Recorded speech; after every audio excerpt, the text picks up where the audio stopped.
Okay, so I'm gonna do an unboxing of the Canon EF 16 to 35 millimeter f4 L series with image stabilization and the ultrasonic motor. So I'm gonna unbox this, and then I'm gonna switch it with the lens that we have on there now, and you can see a difference on that. The lens on there now is a 24 to 105. So what do we got? So warranty card. You get a 1-year warranty, I think, with Canon products. And this is one of those tote bags.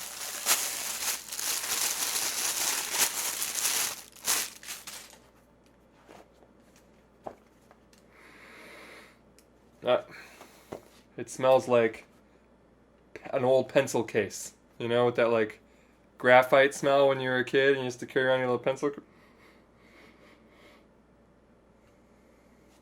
Yeah, it's good.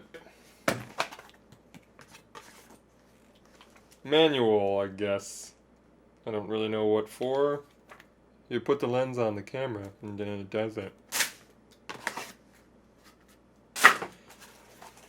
It's like, it's pretty well packed. I guess it would have to be. Hood.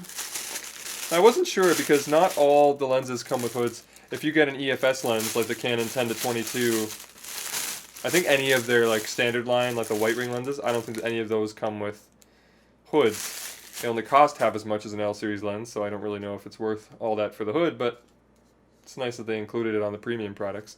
The lens is, or the hood is very shallow because it's really wide, so obviously if you had a long hood, it would be in the frame.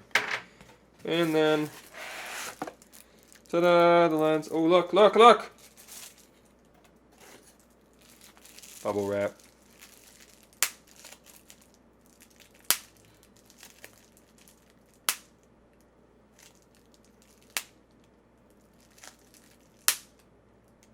So that's it for the box. So,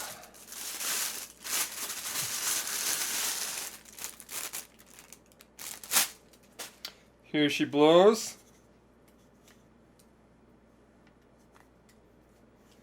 It's got nice rings with the rubber grips on it. It feels very, very similar to the other L series lens I have, but if you have never owned an L series lens before, they are really, really, really good. If you're looking at getting a lens, and a good rule of thumb that I read recently that I liked was that you look first for the Canon L series lens that will fit your requirements. So in this case, I wanted something wider. So 16 to 35 is I think a good size for what I wanted. But let's say that you were looking for 10 to 20. Look and see if there's a Canon L series lens that's 10 to 20. If there is, if you can afford it, buy it. It's that easy.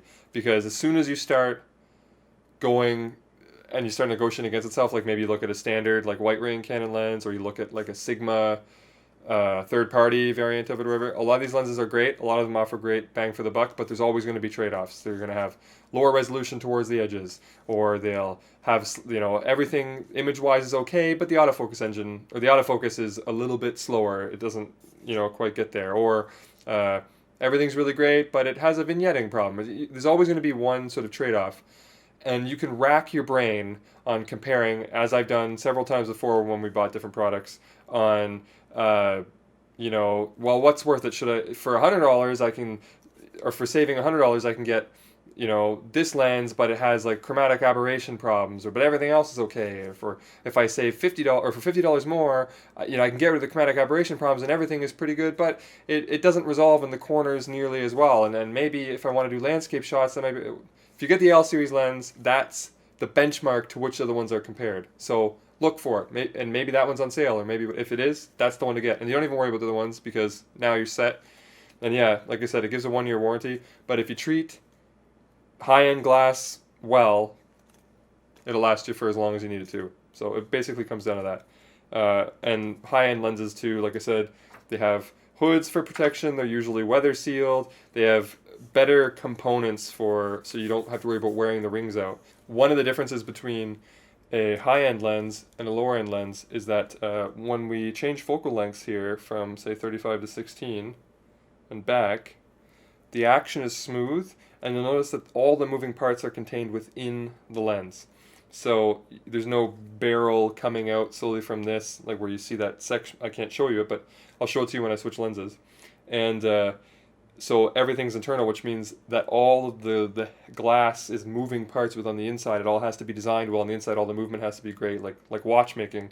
And that's one of the things that adds to it, where you don't have to worry about this barrel shooting out like this, which can get warped if you use it, or if it can have sag, and then when you try to bring it back in, it'll scrape and grind against the thing. Anyway, some people won't even take bi-lenses off you if they turn it and the barrel comes in and it makes even a little bit of noise, or they think it's a write-off because it means that it's like worn out. Anyway, good lenses don't have those things. So let's take a quick peek, put the hood on, nice and easy. The finish on Canon L series lenses is always nice. You just have a little bit of a button, so you know when you're in. You don't have to worry about like screwing it in, threading it right. It snaps in, press the button, turn it, comes off. It's really, really smooth. Anyway, so that's the Canon 16-35 EF, so you can use it in full frame. Anyway, I'm going to switch it now and show you a comparison, so let's kind of get it like framed up. Okay, so I put the 16-35 on. The frame is significantly larger than it was before. This is the one that was on, so this is the EF 24-105. It's also an L series. Red ring is the indication of that. Now, I don't want to take anything away from this lens. This is a great lens, and as far as kit lenses go, it's outstanding. The only one that maybe would be better is there's a 24-70 f2.8, which is a great all-rounder lens, but 24-105 f4 is pretty solid, and it's really well made too. But there are a couple shortcomings to where I would say this is close to maybe the entry-level L series lens, and I think that's probably why they include it with the kits versus giving you like really, really high quality glass. But so without taking too much away from it, the pitfalls would be that the rings are great. They're not quite as nice as the 16-35. Mind you, these have a little bit of wear on them.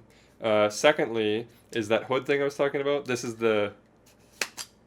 it's fine, it's good, but it's the other type. You gotta like find the thread and line it up and everything, and then try to like screw it on like that. There's no like sexy little button or anything. Lastly, whatever number I'm on, it also has that sort of telescopic barrel thing that I was talking about. So when it moves through focal lengths, it has to extend the components like this. Now that's fine, and this one performs really well, but you see how there's a bit of play in here? There's not much play on this one because it's well made. The cheaper the lens, the more play you're going to have in here, and that's where you get the barrel sag or whatever else. Plus, if something bad happens, like you hit it, a concussive effect on it in this way, you can do some pretty serious damage to it. So those are some things that could be indications of the quality of a lens. They both have the stabilizer on-off and the AF, MF, so autofocus, manual focus selector. And for the most part, they're pretty much the same. And this lens is fantastic. I'm not saying anything about it. The versatility that you get out of it, being able to go from 24-105, is pretty fantastic. Image quality-wise, compared to the one that's on the camera now, I would say the one on the camera is maybe a hair better, like 5% better, but the image quality is great in this, and it's pretty much the same in that one. You'd have to step up to the next level, like a 2.8 or something like that, to increase your image quality. Thanks for watching.